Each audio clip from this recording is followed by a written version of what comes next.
Работы идут полным ходом. До сдачи объекта времени немного. По итогам реализации проекта жителям Малгобека представят обновленный стадион с футбольным полем, волейбольной площадкой, беговой и спринт-дорожкой. Сейчас рабочие на завершающей стадии, но местная детвора уже может оценить новый газон.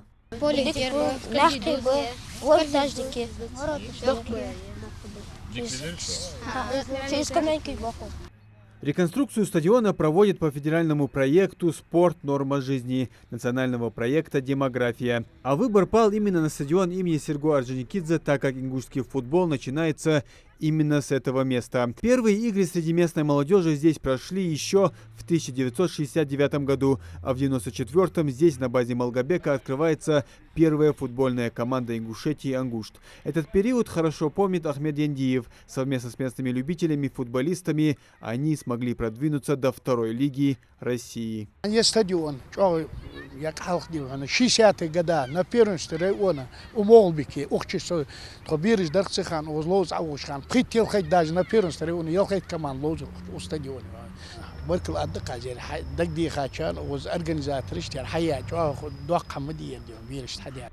Футбольное поле будет доступно для всех жителей, но только днем. Здесь не предусмотрено ночное освещение. Игровая зона стандартных размеров 95 метров в длину и 65 в ширину. Сейчас рабочие заняты основанием беговой дорожки. Ее особенностью станет мягкая поверхность. Стадион полноценно начнет функционировать до начала лета. Также по проекту «Спорт. Норма жизни» планируют сдать еще несколько объектов в Малгобеке. Помимо поля и беговых дорожек на данном стадионе еще будет построена воркаут-площадка, современная спортивная площадка для сдачи норм ГТО.